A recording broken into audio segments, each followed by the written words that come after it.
औज़ुबिल्लाहि मिनश्शैतानिर्रजीम बिस्मिल्लाहिर्रहमानिर्रहीम। अस्सलाम वालेकुम दोस्तों, उम्मीद है कि आप सब खैरियत से होंगे। अल्लाह का शुक्र है, आपकी बड़ी मेहरबानी जो आप मेरी वीडियोस को लाइक कर रहे हैं, कमेंट्स कर रहे हैं और मेरी वीडियोस को देख रहे हैं। आपका बहुत बहुत बहुत बहुत शुक्रिया। दोस्तों, उर्दू के MCQs, उर्दू ग्रामर के MCQs मैं आपके पास लाया हूँ। नहायत ही मुफीद MCQs है। अगर आप वीडियो को एंड तक देखेंगे, मुझे उम्मीद है आपको फ़ायदा होगा। अच्छा दोस्तों, एक रिक्वेस्ट, लेक्चर की तरफ चलने से पहले एक रिक्वेस्ट जो हमेशा मैं करता रहता हूँ कि बराए मेहरबानी जो दोस्त मेरी वीडियोस को देख रहे हैं उनको रिक्वेस्ट है कि मेरे चैनल को सब्सक्राइब करें, लाइक करें, कमेंट्स करें। Thank you. अच्छा दोस्तों, उर्दू MCQs, मुझे उम्मीद है कि आप सब लोगों की टेस्ट की तैयारी अच्छी चल रही होगी। जिस तरह इन्होंने सिलेबस दिया है कि 20 MCQs उर्दू के आएंगे, उसी हवाले से मैं वीडियोस बना रहा हूँ उर्दू की। और मुझे बहुत खुशी हुई कि आप मेरी वीडियोस को पसंद कर रहे हैं। Thank you very much. अच्छा, आप मेहनत करते रहे, अल्लाह पाक आपको कामयाब करेगा इंशाल्लाह। आपके अपने नेक मकसदों में अल्लाह पाक आपको कामयाबी देगा। मेरी दुआएं, मेहनत करते रहे और उसके साथ साथ अल्लाह का शुक्र अदा करते रहे, नमाज़ पढ़ते रहें। पूरी की पूरी कामयाबी, चाहे वो दीनी हो या दुनियावी हो, नमाज में है। नमाज का एहतमाम करें, नमाज पढ़ते रहें, नमाज किसी भी हालत में मत छोड़ें। अच्छा दोस्तों, उर्दू MCQs की तरफ चलते हैं। नंबर पहला है, कवायद के रूह से रोटी वोटी में वोटी क्या है। अब ये रोटी वोटी में वोटी क्या होता है? ऑप्शन है ए महमल, बी कलमा, सी लफ्ज़, डी खास। तो इसका सही जवाब होगा मेमल। अच्छा, मेमल के हवाले से मेरी एक वीडियो बनी हुई है पहले भी यूट्यूब पे, अगर किसी ने देखी है तो ठीक है, अगर नहीं देखी तो वो मेमल और कलमा की अक़साम वगैरह उस वीडियो में है। तो वो वीडियो जो मैंने पहले बनाई थी उर्दू ग्रामर की, वो देख सकते हैं। उसमें मैंने मेमल के हवाले से बहुत कुछ समझाया है, तो आप ज़्यादा उसमें देख लेना। वैसे मेमल में थोड़ा यहाँ पे वजाहत कर देता हूँ कि मेमल वो होता है जो कलमे के साथ इस्तेमाल हो, उसकी अपनी कोई भी मीनिंग नहीं होती, माना नहीं होती, ठीक है। वो सिर्फ़ कलमे के साथ उस लफ्ज़ की खूबसूरती,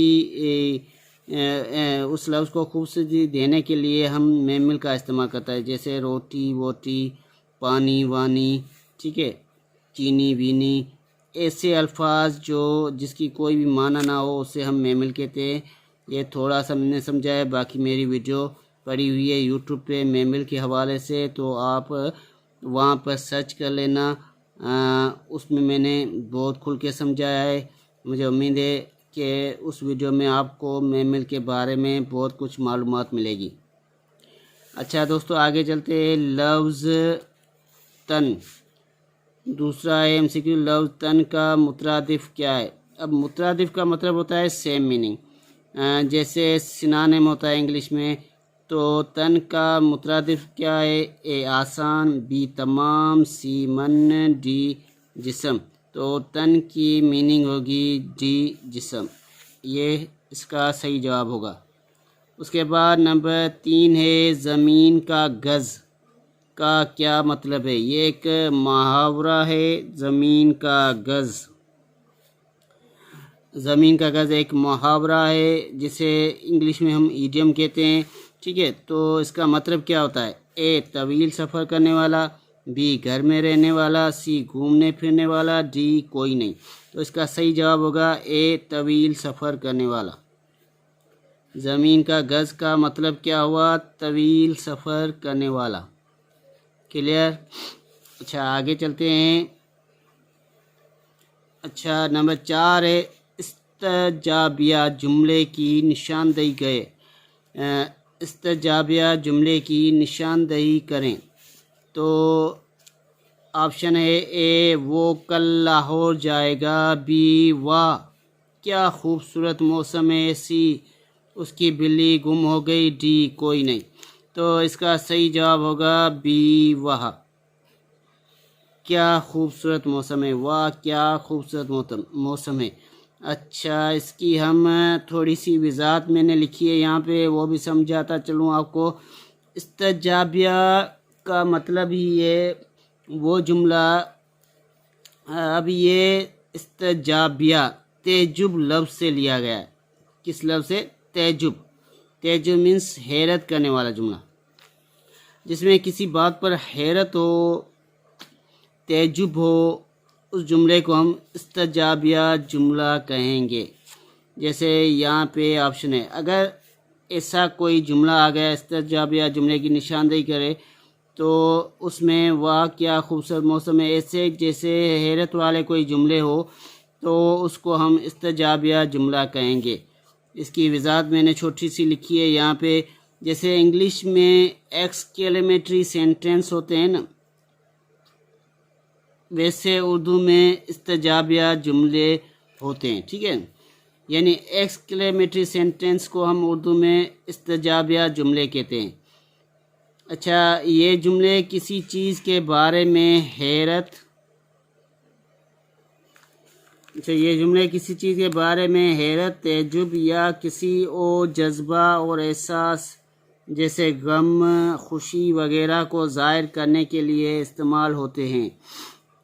यानी वो जुमले जिसमें कोई एहसास हो, कोई गम हो, कोई खुशी हो, वैसे जुमलों को हम क्या कहेंगे? इस्तजाबिया जुमला कहेंगे। अब यहाँ पे जैसे भी जुमले जिसमें कोई एहसास हो, कोई गम हो, कोई खुशी हो, उन जुमलों को हम इस्तजाबिया जुमला कहेंगे। क्लियर? उसके बाद नंबर 5 है यार जिंदा सोहबत बाकी। ये एक मुहावरा है उर्दू का, यार जिंदा सोहबत बाकी से क्या मुराद है? ये उर्दू का एक मुहावरा है। इसका मतलब क्या है?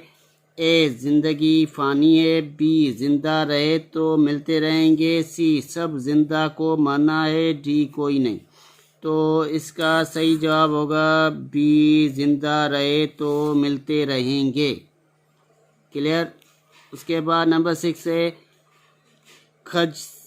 खजिस्ता गाम से क्या मुराद है? खजिस्ता गाम से क्या मुराद है? ए नामुबारक कदम, बी मनहूस कदम, सी मुबारक कदम। तो इसका सही जवाब होगा सी मुबारक कदम। क्लियर? अच्छा, उसके बाद है वो 3 लीटर दूध लाया। ये इसम सिफत की कौन सी किस्म है?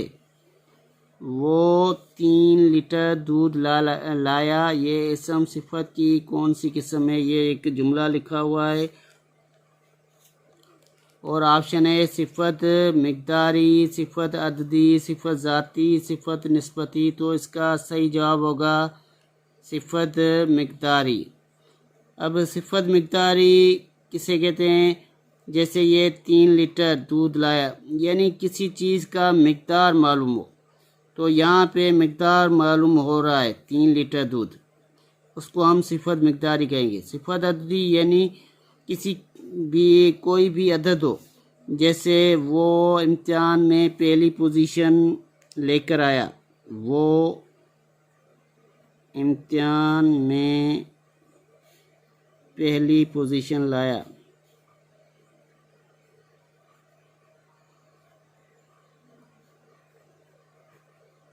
इसमें पहली क्या है? इसको हम कहेंगे सिफत अददी। क्या कहेंगे? सिफत अददी।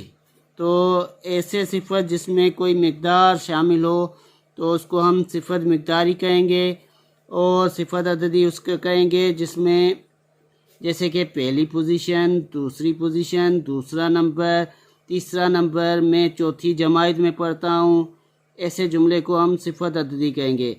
अगर पेपर में आ गया सिफत अददी किसे कहते हैं, तो जैसे मैंने बताया, मैं दूसरी पोजीशन में आया, मैं चौथी जमात में पढ़ता हूँ।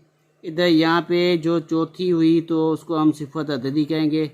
सिफत मकदारी, जो सिफत किसी भी चीज़ का मकदार मालूम हो, जैसे वो 3 लीटर दूध लाया, मेरे पास 4000 रुपये है, तो ऐसे अदद जिनको हम किसी मकदार से मालूम करें उसको सिफत मकदारी कहेंगे।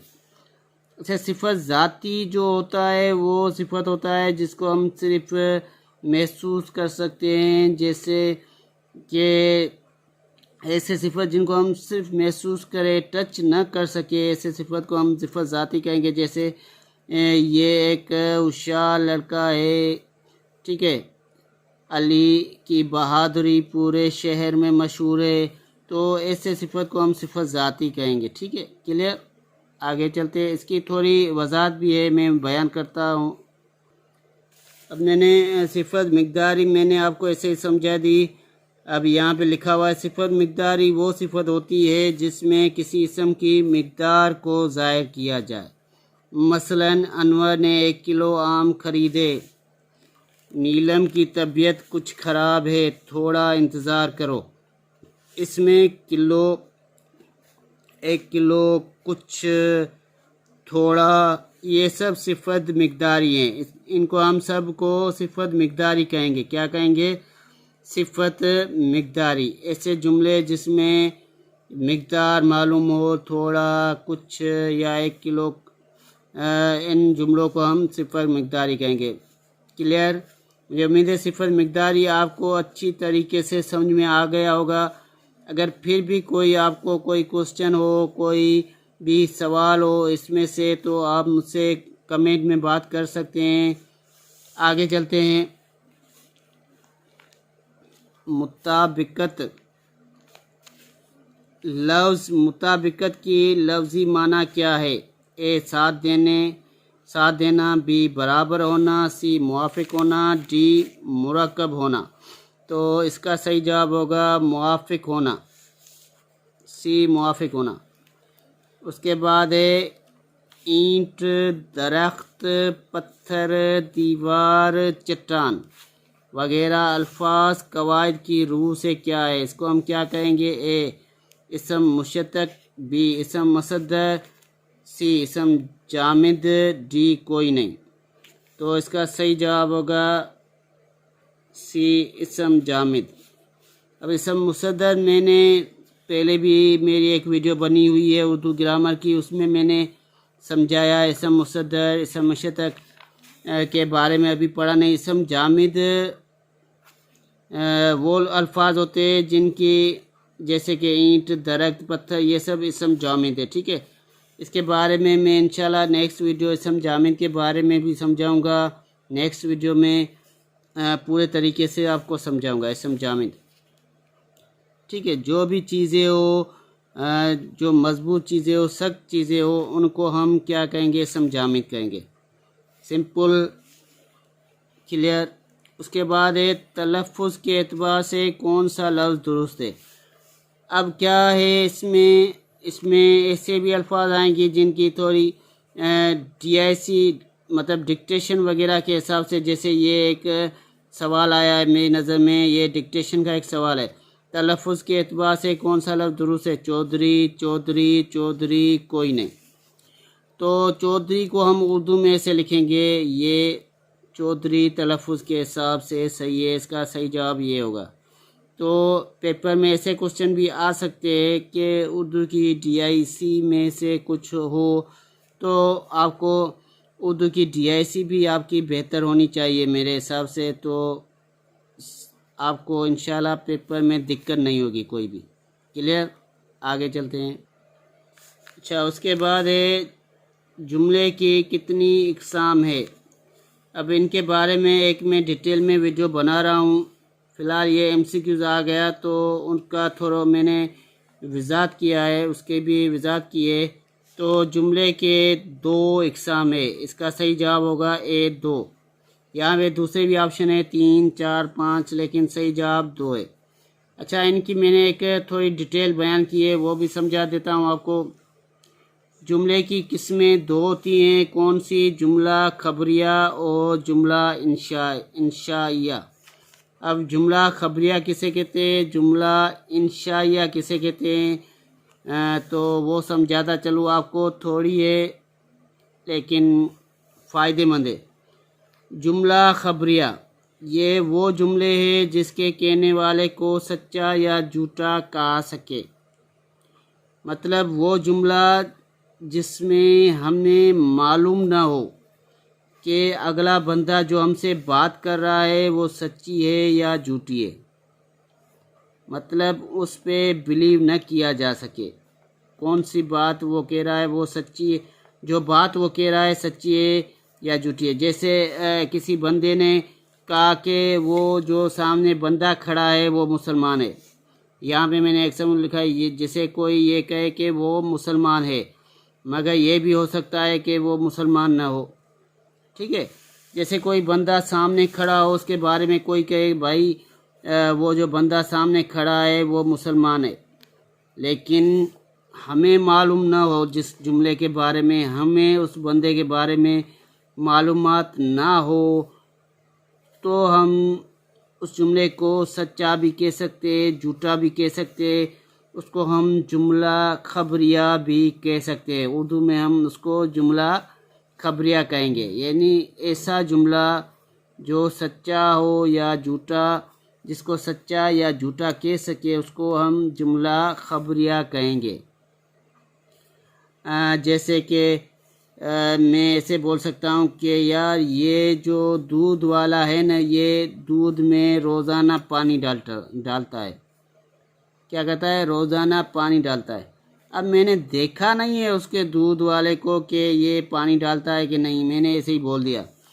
हाँ, तो आपको तो मालूमात नहीं होगी कि ये सच बोल रहा है बंदा या झूठ बोल रहा है, तो ऐसे जुमलों को हम जुमला खबरिया कहेंगे। क्लियर? उसके बाद है जुमला इंशाइया। अब जुमला इंशाइया किसे कहेंगे? ये वो जुमला है जिसके कहने वाले सच्चा या झूठा नहीं कहा जा सकता, जिसके कहने वाले को सच्चा या झूठा नहीं कहा जा सकता। मतलब ऐसा जुमला जो एग्जैक्ट हो, या कोई हुक्म हो, या कोई आर्डर हो। जैसे आर्डर या जुमला होता है, कमांड वाले जुमले होते हैं इंग्लिश में। ठीक है, वैसे जुमलों को हम उर्दू में जुमला इंशाइया कहेंगे। इसमें सच्चा या झूठा होने का कोई सवाल ही पैदा नहीं होता। इस जुमले में सच्चा या झूठा होने का कोई सवाल ही पैदा नहीं होता।